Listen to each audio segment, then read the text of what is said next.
Study IQ IAS, अब तैयारी हुई अफोर्डेबल। दोस्तों अगस्त 2021 में खबर आई कि यूएस आर्म्ड फोर्सेस ने अफगानिस्तान से कंप्लीटली विथड्रॉ कर लिया है। ये प्रॉमिस सक्सेसिव यूएस प्रेसिडेंट्स ने किया था, लेकिन पूरा बाइडेन एडमिनिस्ट्रेशन के अंडर ही हो पाया। 2001 में अफगानिस्तान के इन्वेजन के 20 साल बाद US armed forces finally Afghanistan को अपने उस हाल से बदतर छोड़ के निकल गई जिसमें उन्होंने उसे पाया था। दोस्तों यूएसए ने मिलिट्री इन्वेजन्स को वर्ल्ड वॉर सेकेंड के बाद अपनी फॉरेन पॉलिसी का one of the main tools बनाए रखा है।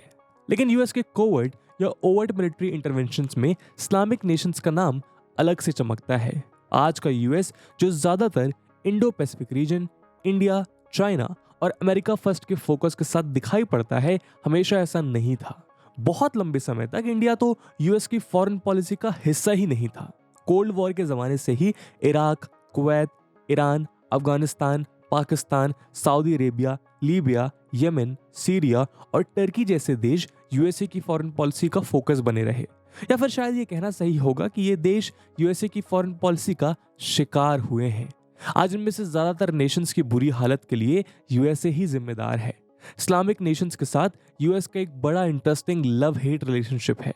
आज के इस वीडियो में हम एक्सप्लोर करेंगे प्यार, एक्साइटमेंट और धोखे से भरी यूएस और इस्लामिक नेशंस की रिलेशनशिप, जिसमें किसी भी रिलेशनशिप की तरह बहुत से ब्रेकअप्स और पैचअप्स, पावर ट्रिप्स और ईगो ट्रिप्स देखने को मिलते हैं। जानेंगे क्या है वो वजह जिनने यूएस को इस्लामिक नेशंस के साथ लंबे समय तक इन्वॉल्व रखा है। इस वीडियो के थ्रू आपको इंटरनेशनल रिलेशंस के कड़वे सच के बारे में भी पता चलेगा। आपको दिखाएंगे कि human rights, religious freedoms, democratic governments, generosity और फ्रेंडशिप जैसी वैल्यूज जिनका चैंपियन दुनिया के सामने अक्सर यूएस बन के खड़ा होता है, इनके लिए इंटरनेशनल रिलेशंस और फॉरेन पॉलिसी में कोई जगह नहीं है।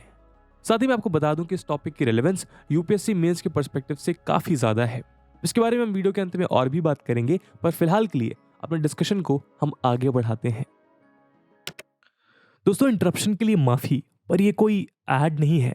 बस आपसे एक ऐसी इंफॉर्मेशन साझा करनी है जिसकी मदद से हम एजुकेशन को अफोर्डेबल बनाने की तरफ एक इंपॉर्टेंट कदम उठा रहे हैं। स्टडी IQ ने अपना UPSC pre plus mains live foundation batch start किया है, जिसमें आपको सारा का सारा कंटेंट लाइव दिया जाएगा। 900+ आवर्स का live content, 1-to-1 mentorship, current affairs programmes, prelims के practice questions, mains answer writing practice और भी बहुत कुछ।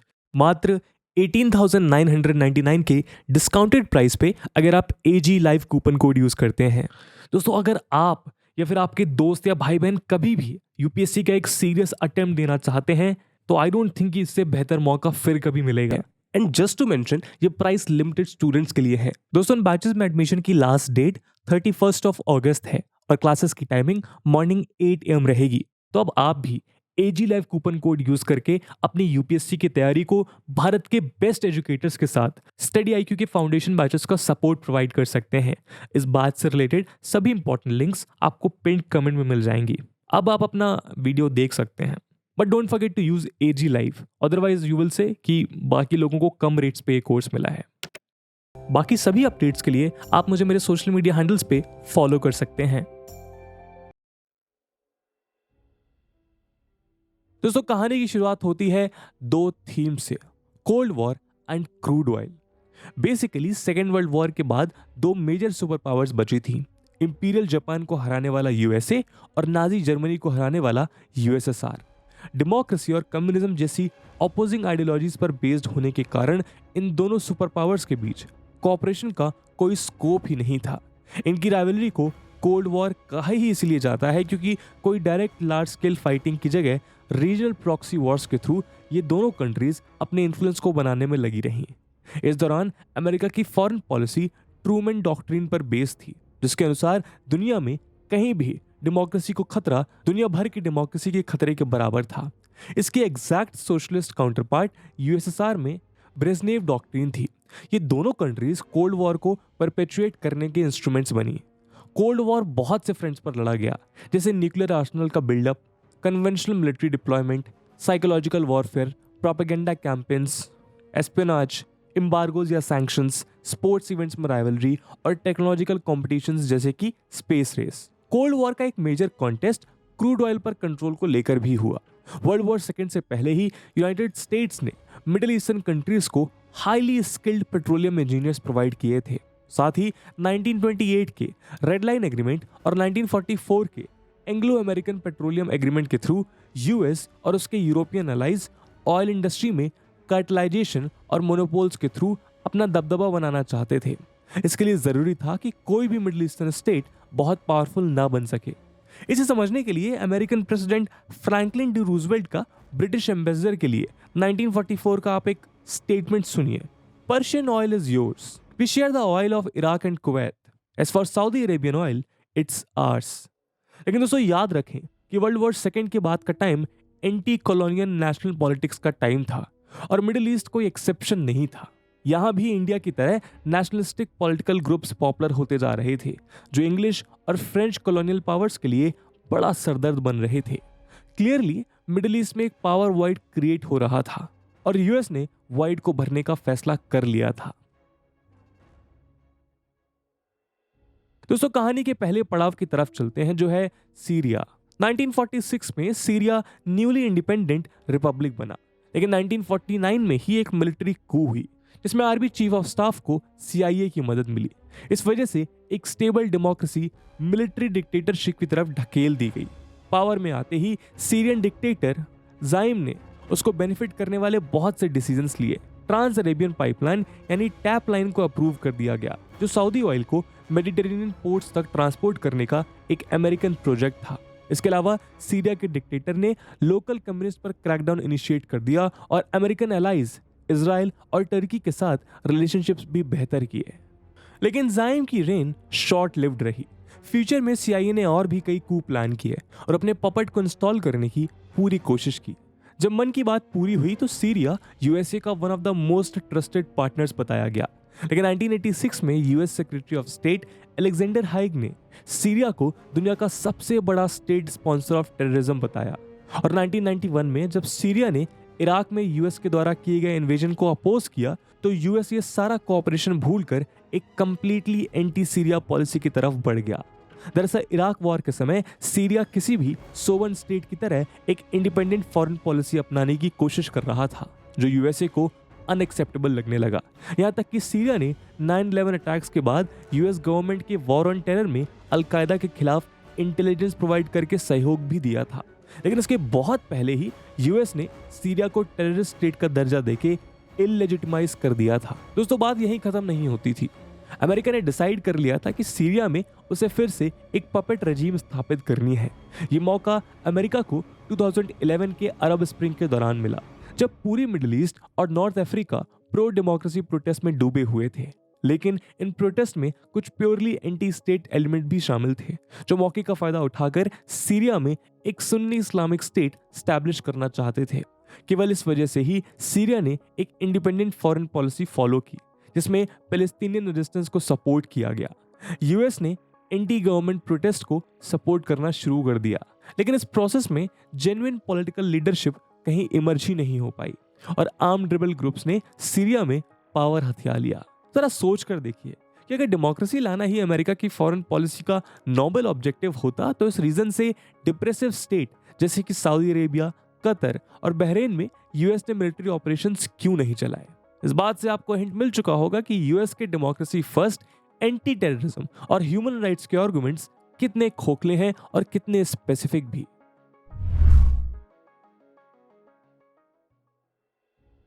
दोस्तों आपको जान के शायद हैरानी हो कि 1950s में ईरान एक वाइब्रेंट डेमोक्रेसी थी जहां UK की तरह एक prime minister as head of government और शाह as formal head of state थे, जिसे डेमोक्रेसी के वर्ल्ड चैंपियन USA ने अपने इंटरेस्ट के लिए मोनार्की में कन्वर्ट कर दिया।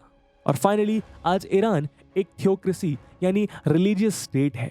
पूरी दुनिया की तरह ईरान में भी नेशनलिस्ट लीडर मोहम्मद मुसादिक 1951 में प्राइम मिनिस्टर बने। नेशनल इंटरेस्ट में मोहम्मद ने ईरानियन ऑयल इंडस्ट्री को नेशनलाइज करने का फैसला लिया जो अब तक ब्रिटिश ओनरशिप वाली एंग्लो ईरानियन ऑयल कंपनी की डोमिनेंस में थी।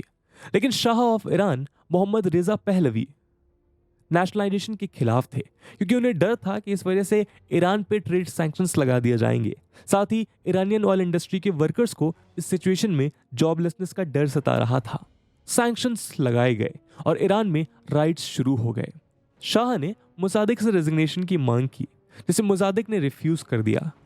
मुसादिक ने कम्युनिस्ट पार्टी को छूट दे रखी थी, जिस वजह से उन्हें ईरान में सोवियत इन्फ्लुएंस का डर सता रहा था। 1952 में CIA और ब्रिटेन की MI6 ने मोहम्मद मुसादिक को हटाने का प्लान बना लिया था। ऑपरेशन का कोड नेम दिया गया ऑपरेशन अजाक्स, जिसके लिए CIA ने $1 मिलियन का बजट भी तैयार किया। अगस्त 22, 1953 को मुसादिक की डेमोक्रेटिक गवर्नमेंट को ओवरथ्रो कर दिया गया और प्रो US शाह को पावर में लाया गया। कू से पहले ईरान की nationalist PSU Anglo Iranian oil company AIOC का ईरान के ऑयल पर कंट्रोल था, लेकिन इसके बाद 1954 में इस कंपनी का नाम बदल के ब्रिटिश पेट्रोलियम कर दिया गया, जिसके पास 40% ऑयल रिसोर्सेज थे। बाकी 40% US ऑयल कंपनीज को दे दिया गया और कुछ हिस्सा डच और फ्रेंच कंपनीज को।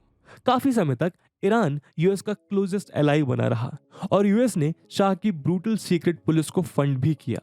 यहां तक कि US, जो आज ईरान की डीन्यूक्लियराइजेशन का सबसे बड़ा एडवोकेट है, उसने ही ईरान का न्यूक्लियर प्रोग्राम 1957 में न्यूक्लियर रिएक्टर और न्यूक्लियर फ्यूल देकर और 1967 में वेपन्स ग्रेड एनरिच्ड यूरेनियम देकर शुरू करवाया था। लेकिन 1979 में अचानक हुई रिवॉल्यूशन ने सारा खेल पलट दिया। प्रो US शाह को रिप्लेस करके पब्लिक सपोर्ट के साथ anti American supreme religious leader अयतुल्ला Ruhollah Khomeini power में आ गए। इसके बाद से ईरान और USA के बीच डिप्लोमेटिक रिलेशंस खत्म कर दिए गए और स्विट्जरलैंड और पाकिस्तान की इंटरमीडिएशन के थ्रू आज US और ईरान एक दूसरे से कम्युनिकेट करते हैं। अब तक दोस्तों आपको ये तो समझ आ गया होगा कि USA अपने सेल्फिश मोटिव्स को पूरा करने के लिए किस हद तक जा सकता है, लेकिन इजिप्ट में ही सुएज कैनाल क्राइसिस इन सारी हदों को पार करने वाला इवेंट था। यहाँ US ने अपने पुराने एलाई ब्रिटेन को भी नहीं छोड़ा। इसके बाद ब्रिटेन ने हमेशा के लिए सुपर पावर टाक खो दिया और USA मिडिल ईस्ट में अकेला सुपर पावर बचा। दरअसल सुएज कैनाल इजिप्ट का एक आर्टिफिशियल वाटरवे है जो मेडिटेरेनियन और इंडियन ओशंस को लिंक करता है और यूरोप और USA तक मिडिल ईस्टर्न ऑयल पहुंचाने के लिए काफी क्रूशल है। 1950s में इजिप्ट के लीडर अब्दुल नसीर थे। ये तो उन्होंने 1954 में US मिलिट्री एड एक्सेप्ट की, लेकिन इस एड के बदले इजिप्शियन बिजनेसेस और पॉलिटिक्स में कॉलोनियलिज्म की लाइंस पर किए जाने वाले US इंटरफेरेंस से इजिप्ट तंग आ चुका था। 1954 में नसीर ने USSR के साथ आर्म्स डील साइन की, जो US के लिए खतरे की घंटी बजने के लिए काफी था। आग में घी का काम किया नसीर द्वारा 26 जुलाई 1956 को सुएज कैनाल को नेशनलाइज करने ने। इसके पहले सुएज कैनाल को सुएज कैनाल कंपनी नाम की एक फॉरेन ओन्ड फर्म एडमिनिस्टर कर दी थी, जिसमें प्राइमरीली ब्रिटिश और फ्रेंच शेयर होल्डिंग रखते थे। 29 अक्टूबर 1956 को इजराइल ने इजिप्ट को इन्वेड किया और पीछे पीछे साथ आए UK और फ्रांस। ऑब्जेक्टिव क्लियर था, सुएज कैनाल का कंट्रोल वेस्टर्न पावर्स के लिए रिगेन करना और इजिप्शियन प्रेसिडेंट अब्दुल नसीर को डिथ्रोन करना। लेकिन यहां एंट्री होती है US की। यूनाइटेड स्टेट्स, सोवियत यूनियन और यूनाइटेड नेशंस ने मिलकर पॉलिटिकल प्रेशर बनाया, जिस वजह से इन्वेडर्स को वापस मुड़ना पड़ा। यूनाइटेड किंगडम और फ्रांस का ऐसा ह्यूमिलेशन ग्लोबल लेवल पर पहले कभी नहीं हुआ था। किसी को उम्मीद नहीं थी कि US अपने वेस्टर्न अलाइज के अगेंस्ट जा सकता है और आखिरकार UK और फ्रांस को अपने हाथ वापस खींचने पड़े। दोस्तों आपको याद होगा कि पुराना US एलाई ईरान 1979 की रिवॉल्यूशन के बाद US का सबसे बड़ा दुश्मन बन चुका था। ईरान से जुड़ा उसका वेस्टर्न नेबर है इराक। 1980 में सद्दाम हुसैन रूल्ड इराक ने आयतुल्ला खमीनी रूल्ड ईरान को इन्वेड किया। इस इन्वेजन में इराक को US से monetary assistance, armaments, dual use technology और ईरान के ऊपर सैंक्शंस के थ्रू पूरा कोऑपरेशन मिला। बावजूद इसके कि यूनाइटेड स्टेट्स को पता था कि इराक के पास केमिकल वेपन्स मौजूद हैं जिसे वो लड़ाई में इस्तेमाल कर सकता है। याद रहे, सीरिया का इन्वेजन US ने केमिकल वेपन्स के प्रेजेंस का हवाला देकर ही किया था। ये मूव क्लियरली 1925 जेनेवा प्रोटोकॉल का वायलेशन थी। लेकिन शेमलेसनेस की हद तब पार हो गई जब 1980 में US ने इजराइल को परमिशन दी कि अमेरिकन वेपन्स ईरान को बेचे जा सकें। दोनों तरफ USA के pure economic and geopolitical interest पूरे हो रहे थे। लेकिन 1991 के गल्फ वॉर में कुछ और ही हुआ। जब इराक ने कुवैत को इन्वेड किया तो 35 कंट्रीज की कोएलिशन बनाई गई, जिसकी 73% फोर्सेस के साथ नेतृत्व यूनाइटेड स्टेट्स कर रहा था। दरअसल इराक कोल्ड वॉर के दौरान यूएसएसआर का एलाई रहा था। यूनाइटेड नेशनल सिक्योरिटी काउंसिल ने रेजोल्यूशन 660 के थ्रू इराक के कुवैत इन्वेजन को कंडेम किया, इराकी फोर्सेस का अनकंडीशनली विड्रॉल डिमांड किया। खैर 28 फरवरी 1991 को वॉर इराक के विड्रॉल के साथ एंड हुआ, लेकिन 2003 में यूएस ने जॉर्ज डब्ल्यू बुश की लीडरशिप में terrorism, weapons of mass destruction और डिक्टेटरशिप का हवाला देकर इराक का फिर से इन्वेजन किया। इस बार ऑब्जेक्टिव क्लियरली सद्दाम हुसैन को टॉपल कर 9/11 अटैक्स के लिए बलि का बकरा ढूंढना और ऑयल रिसोर्सेज पर कंट्रोल जमाना था। तो हमने यूएस का बहुत से इस्लामिक नेशंस के साथ इंटरेस्ट डिस्कस किया, लेकिन सबसे चर्चित केस तो अफगानिस्तान है। कॉन्फ्लिक्ट की फाउंडेशन 1978 की सौर रिवॉल्यूशन में रखी जा चुकी थी, जब एक कू के जरिए अफगानिस्तान की कम्युनिस्ट पार्टी ने पावर हासिल कर ली। इसके बाद कुछ रेडिकल मॉडर्नाइजेशन और लैंड रिफॉर्म्स इनिशिएट किए गए जो ट्रेडिशनल रूरल पॉपुलेशन को पसंद नहीं आए। साथ ही नई गवर्नमेंट ने ऑपरेशन को सप्रेस किया और बहुत से पॉलिटिकल प्रिजनर्स को एग्जीक्यूट भी कर दिया। इस वजह से एंटी गवर्नमेंट आर्म्ड ग्रुप्स खड़े हो गए। इसी बीच कम्युनिस्ट पार्टी के प्रो यूएसएसआर जनरल सेक्रेटरी नूर मोहम्मद तराकी को उनके सेकंड इन कमांड हफिजुल्लाह अमीन द्वारा असैसिनेट कर दिया गया, जो कि प्रो यूएसए थे। कंट्रोल खोने के डर से 24 दिसंबर 1979 को यूएसएसआर ने काबुल को इन्वेड करके एक कू स्टेज किया, जिसमें अमीन को मार दिया गया और सोवियत लॉयलिस्ट बबराक करमाल को इंस्टॉल कर दिया गया। इस इन्वेजन के अगेंस्ट यूएन जनरल असेंबली ने एक रेजोल्यूशन पास किया, जिसके अगेंस्ट सिर्फ 18 कंट्रीज ने वोट किया। इंडिया यूएसएसआर के फेवर में वोट करने वाले 18 मेंबर्स में से एक था। यूएसएसआर का मुकाबला करने के लिए मुजाहिदीन तैयार किए गए। Financial aid United states, United kingdom, China और अरब मोनार्कीज ने दिए, जबकि मिलिट्री ट्रेनिंग की जिम्मेदारी पाकिस्तान के आईएसआई और मिलिट्री को दी गई। ये यूएस और पाकिस्तान के लव अफेयर का एक और कारण बना। स्टिफ रेजिस्टेंस के बाद गोर्बाचेव के अंडर 1987 में सोवियत यूनियन ने अपना विड्रॉल अनाउंस किया। 15 मई 1988 से 15 फरवरी 1989 तक ये प्रोसेस चला और गवर्नमेंट फोर्सेस को इंसर्जेंट से लड़ने के लिए अकेला छोड़ दिया गया। यूएसएसआर का इस वॉर में फेलियर उसके डिसइंटीग्रेशन की बड़ी वजह मानी जाती है, लेकिन जिहादी मुजाहिदीन जिन्हें रिलीजियस एक्सट्रीमिज्म में ट्रेनिंग के साथ वर्ल्ड क्लास वेपन्स प्रोवाइड किए गए थे, यही नहीं रुके। बहुत से फॉरेन वॉलंटियर्स जो जिहाद में शामिल होने आए थे, इंक्लूडिंग ओसामा बिन लादेन, आगे जाकर Afghanistan, Pakistan, Algeria, Egypt, Bosnia और चेचन्या में वायलेंट टेररिज्म को अंजाम देने लगे। याद करें कि कश्मीर में मिलिट्री का सबसे वायलेंट फेज लेट 1980s में ही देखने को मिला था, जब कश्मीरी पंडित्स का अनफॉर्चुनेट जेनोसाइड और माइग्रेशन भी हुआ। दुनिया भर में होने वाले टेररिस्ट अटैक्स इंक्लूडिंग 9/11 इसी यूएस जनरेटेड प्रॉब्लम का मैनिफेस्टेशन है। ऐसा कहा गया है कि ये केओस अवॉइड किया जा सकता था अगर बुश एडमिनिस्ट्रेशन सोवियत यूनियन के साथ अफगानिस्तान में एक स्टेबल कोalition गवर्नमेंट का समर्थन करती। ऐसे केस में तब से लेकर आज तक तालिबान, अलकायदा और आईएसआईएस जैसे एक्सट्रीमिस्ट ग्रुप्स का इम्पैक्ट सारी दुनिया झेलने से बच जाती। एक्सपर्ट्स का मानना है कि यूएस द्वारा सपोर्टेड ये रेडिकलाइज्ड मुजाहिदीन फाइटर्स ही आगे चलकर टेररिस्ट बने। इन्हें ब्रीड करने के लिए बस एक फर्टाइल सॉइल की जरूरत थी, जो यूएसए ने अफगानिस्तान और इराक में अपने इन्वेजन के बाद क्रिएट कर दी थी। दोस्तों, यूएस के इस्लामिक नेशंस के साथ रिलेशनशिप की बात करें और सऊदी अरेबिया का नाम ना आए, ऐसा हो नहीं सकता। एक मोनार्की और इस्लामिक स्टेट वर्सेस एक सेकुलर डेमोक्रेटिक रिपब्लिक के इनहेरेंट कॉन्ट्रडिक्शंस के बावजूद सऊदी अरेबिया और यूएसए की रिलेशनशिप मिडिल ईस्ट में one of the most stable relationships का एग्जांपल है। सऊदी अरेबिया 1930s से ही यूएस का स्ट्रेटेजिक अलाई रहा है। ये स्टेबल रिलेशनशिप बहुत ही सिंपल दो प्रिंसिपल्स पर टिकी रही है।